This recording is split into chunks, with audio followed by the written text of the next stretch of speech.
Nobody cares about its origins since the book is not even out yet. Well, I'll share it anyway. To be honest, before this book, my interest with fantasy and history is very small.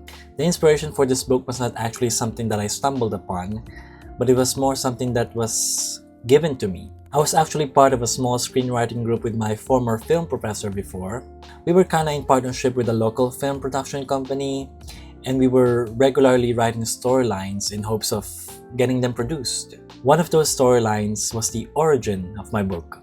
It was 2021. That was the 500th anniversary of Lapu-Lapu's encounter with Magellan.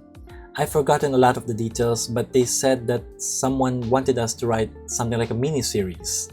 Something that could be pitched to Netflix or HBO or big companies like that. They wanted us to mix Filipino history and mythology, and with Lapu-Lapu at the center of it.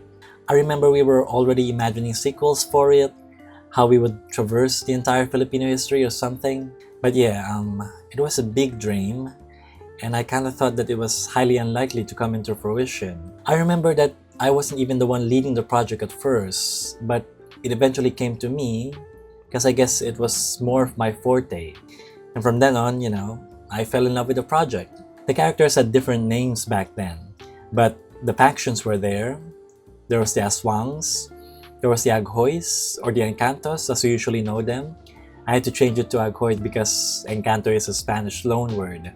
But yeah, anyway, in the end the project didn't come into fruition, but a year passed and I still couldn't get the idea out of my head. So I asked my professor if I could rewrite the novel, because I really think that was the only way for me to get these ideas out of my head. He said yes, as long as I remove all the ideas that came from the production company. So I removed all of that, started from scratch, and now I have what I have now. Some aspiring authors probably have their ideas since they were a child, and that's what they held on to until they grew up, what they ended up writing with the most passion or something. But I didn't have any of that.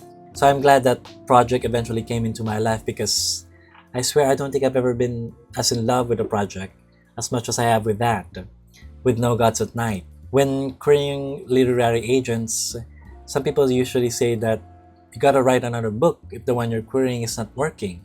But I think that centers the author more. And I don't mean that in a bad way or something.